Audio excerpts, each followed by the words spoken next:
BNP জনগণের আশা ও স্বপ্ন পূরণে বদ্ধপরিকর বলেছেন ব্যারিস্টার মামুন। জানিয়ে দিব চাকসু নির্বাচন প্যানেলে ভিপি জিএস পদে নারী শুধু একজন। এদিকে 9 বছর পর কিশোরগঞ্জ জেলা বিএনপি সম্মেলন আজ শীর্ষ 2 পদে লড়ছেন 6 প্রার্থী।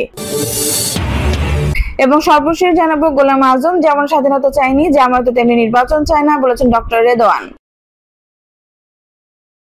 দর্শক শুনছিলেন সংবাদ শিরোনাম, এখন বিস্তারিত। বিএনপি জনগণের আশা ও স্বপ্ন পূরণে বদ্ধপরিকর বলেছেন ব্যারিস্টার মামুন। প্রধান উপদেষ্টার আইনজীবী, বাংলাদেশ বার কাউন্সিলের লিগ্যাল এডুকেশন কমিটির চেয়ারম্যান ও কুমিল্লা 5 আসনে বিএনপির মনোনয়ন প্রত্যাশী ব্যারিস্টার আব্দুল্লাহ আল মামুন বলেছেন, বিএনপির প্রতিষ্ঠাতা শহীদ প্রেসিডেন্ট জিয়াউর রহমানের হাত ধরে এদেশের অগ্রযাত্রা শুরু হয়েছিল। পরবর্তীতে বেগম খালেদা জিয়া উন্নত মানের ধারা আরো কয়েক ধাপ এগিয়ে নেন। আর আগামীতে তারেক রহমানের নেতৃত্বে বাংলাদেশ একটি উন্নত, সুন্দর ও আদর্শ রাষ্ট্রে পরিণত হবে, এমনটাই স্বপ্ন দেখেছে দেশের মানুষ। বিএনপি দেশ ও দেশের মানুষের আশা আকাঙ্ক্ষা পূরণে কাজ করে যাচ্ছে, তাই জনগণের আশা ও স্বপ্ন পূরণে বিএনপি বদ্ধপরিকর। তিনি আরো বলেন, বুড়িচং ব্রাহ্মণপাড়া উপজেলা 20,000-এর অধিক ছেলে মেয়ে মাদকাসক্ত। এই মাদকাসক্তের জন্য বর্ডার এলাকায় রাজনৈতিক প্রভাব মুক্ত করতে হবে এবং বর্ডার এলাকাকে সিল করতে হবে। মাদকাসক্তি থেকে বাঁচাতে হলে শিক্ষার্থীদেরকে শিক্ষানুরাগী হিসেবে গড়ে তুলতে হবে। তিনি জানান, এই অঞ্চলের মানুষের দুঃখ লাঘবের জন্য একটি সাব রেজিস্ট্রার অফিস করা হয়েছে। অচিরে একটি থানা গঠন করা হবে। আইনি সেবা দ্রুত পাওয়ার জন্য, আইন শৃঙ্খলা পরিস্থিতি সুন্দর ও স্বাভাবিক থাকার জন্য জরুরি ভিত্তিতে একটা থানার প্রয়োজন। চাকসু নির্বাচন প্যানেলে ভিপি জিএস পদে নারী শুধু একজন। চট্টগ্রাম বিশ্ববিদ্যালয় কেন্দ্রীয় ছাত্র সংসদ নির্বাচনে অংশ নিতে 10টি প্যানেলে ঘোষণা করা হয়েছে, কিন্তু শীর্ষ 2 পদ সহসভাপতি ও সাধারণ সম্পাদক 9টি প্যানেলে কোনো ছাত্রীকে মনোনয়ন দেয়নি। কেবল একটি প্যানেল জিএস পদে এক ছাত্রীকে প্রার্থী করেছে। প্যানেলগুলো শীর্ষ পদে নারী প্রার্থী না দেওয়ার কারণে হিসেবে বলেছে প্রতিযোগিতার পিছিয়ে পড়া, জয়ের সম্ভাবনা ক্ষীণ ও সাংগঠনিক দুর্বলতা। তবে ছাত্রীরা মনে করেছেন মূল সমস্যা রাজনৈতিক দৃষ্টিভঙ্গির ঘাটতি এবং সব সময় নারীকে পিছিয়ে রাখার প্রবণতা। যে প্যানেল থেকে একমাত্র নারী প্রার্থী হয়েছেন তা হলো স্বতন্ত্র প্রার্থী জোট। জুলাই গণঅভ্যুত্থানে অংশ নেওয়া শিক্ষার্থীদের সংগঠন স্টুডেন্ট অ্যালায়েন্স ফর ডেমোক্রেসি ও ছাত্র ফেডারেশন একত্র হয়ে এই প্যানেলে দিয়েছে। তাদের প্যানেল থেকে জিএস পদে নির্বাচন করতে মনোনয়নপত্র জমা দিয়েছে তাসনিম জাহান শ্রাবণ। তিনি পদার্থবিদ্যা বিভাগে স্নাতকোত্তরের শিক্ষার্থী। ক্যাম্পাসে বিগত সময়ে নারীদের উপর নিপীড়নের ঘটনা ঘটেছে, এমনকি প্রশাসনের কেউ নারীদের নিয়ে কুরুচিপূর্ণ মন্তব্য করেছেন। এসব করা হয়েছে মূলত নারীদের মনে ভীতির সঞ্চার করতে। এর জন্য শীর্ষ পদে নির্বাচন করার জন্য নারীদের উৎসাহ দিয়ে এগিয়ে আনা দরকার ছিল। তাসনিম জাহান প্রথম আলোকে বলেন, নির্বাচনে অংশ নেওয়া বা রাজনীতিতে যুক্ত হওয়ার ক্ষেত্রে চট্টগ্রাম বিশ্ববিদ্যালয় ক্যাম্পাস নিরাপদ নয়। এখানে ছাত্রীদের নিয়মিত বুলিং, শেমিং ও মোরাল পুলিশিং এর মতো ঘটনার মুখোমুখি হতে হয়। অনলাইন ও সরাসরি 2 ক্ষেত্রে ছাত্রীরা এসব ঘটনার শিকার হন, তাই অনেকে রাজনীতিতে যুক্ত হতে চান না। আগামী 12 অক্টোবর 7ম চাকসু নির্বাচন অনুষ্ঠিত হবে। চাকসুর মোট 28 পদের মধ্যে নির্বাচিত হবেন 26 জন। পদাধিকার বলে সভাপতি থাকবেন উপাচার্য, আর কোষাধ্যক্ষ পদে সভাপতি একজন শিক্ষককে মনোনয়ন করবেন। দীর্ঘ 35 বছর পর ভোট হচ্ছে এই সংসদে। শিক্ষার্থীরা বলেছেন, বিভিন্ন আন্দোলনের সামনে থাকা ছাত্রীরা শীর্ষ পদে প্রার্থী না হওয়ার বিষয় তৈরি হয়েছে। চাকসু নিয়ে আশা আকাঙ্ক্ষা সবসময় বেশি। সংগঠনগুলো যদি নারী প্রার্থীদের অগ্রাধিকার দিত তবে নির্বাচনী প্রচারণা নতুন সুর শোনা যেত। এখন লোচনায় নারী প্রার্থীর সংখ্যা নয়, বরং তাদের অনুপস্থিতি বেশি আলোচিত হচ্ছে। নির্বাচনে অংশ নেওয়া 10টি প্যানেলের মধ্যে 260 পদের মধ্যে নারী প্রার্থী আছেন 37 জন।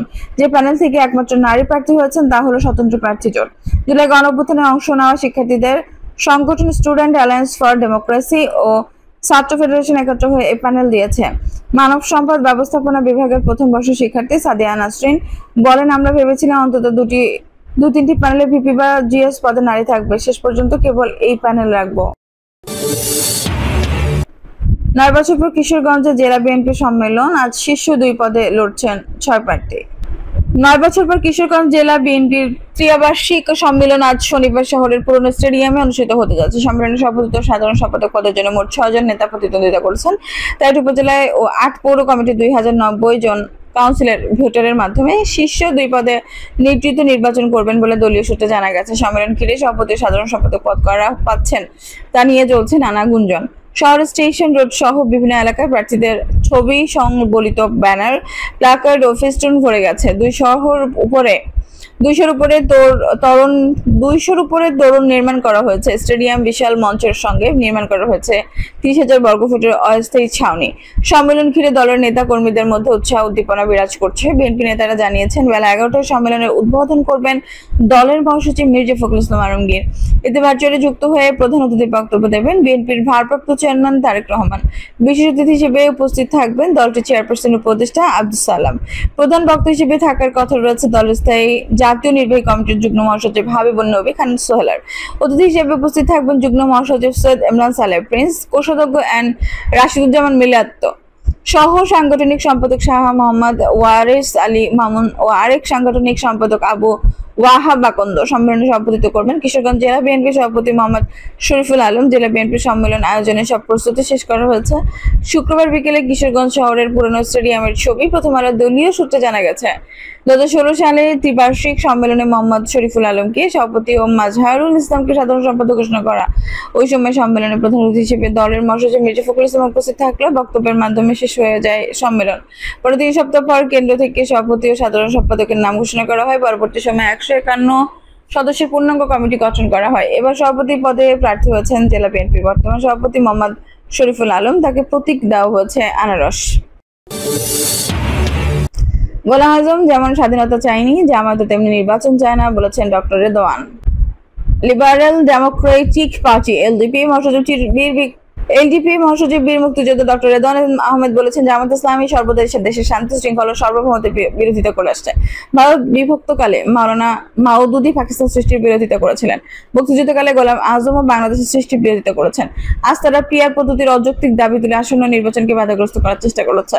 জামায়াত কখনো দেশের মঙ্গল চায়নি মন্তব্য করে ডক্টর রেদওয়ান বলেন স্বাধীনতা সংগ্রামেও তারা পাকিস্তানের হানাদারের পক্ষ নিয়ে অস্ত্র হাতে মুক্তিযোদ্ধাদের বিরুদ্ধে লড়াই করেছেন।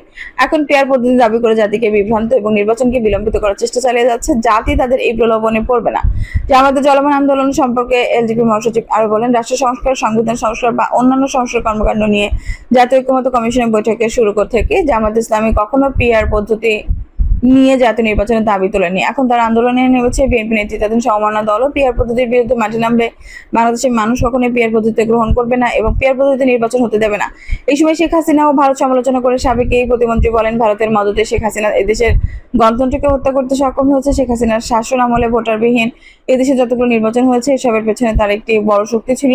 আমাদের পার্শ্ববর্তী দেশ ভারত থেকে মদত জুগিয়েছে। ভারতকে আমরা বন্ধু মনে করতাম, কারণ স্বাধীনতা সংগ্রাম ভারত আমাদের আশ্রয় দিয়েছে, বাসস্থান দিয়েছে, প্রতিপক্ষের বিরুদ্ধে লড়াই করতে অস্ত্র দিয়ে সহযোগিতা করেছে। আমরা তাদের সঙ্গে বন্ধুত্ব চাই, কিন্তু দেশের স্বাধীনতা সার্বভৌমত্ব সবকিছু বিলিয়ে দিয়ে আমরা তাদের সঙ্গে ওই বন্ধুত্ব চাই না।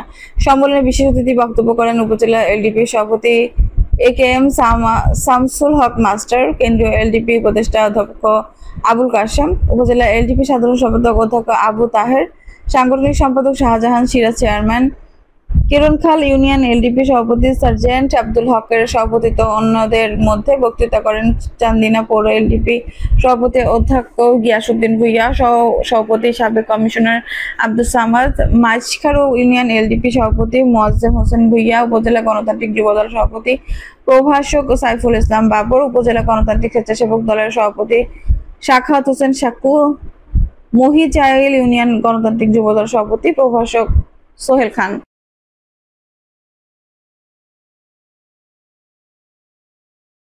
দর্শক, এই ছিল এখনকার সর্বশেষ সংবাদ। নিউজটি ভালো লাগলে অবশ্যই একটু লাইক দিন, কমেন্ট, আপনার মূল্যবান মতামত জানান। সবসময় আমাদের পাশে থাকতে সাবস্ক্রাইব করে বেল বাটনটি অন করে রাখুন। ধন্যবাদ।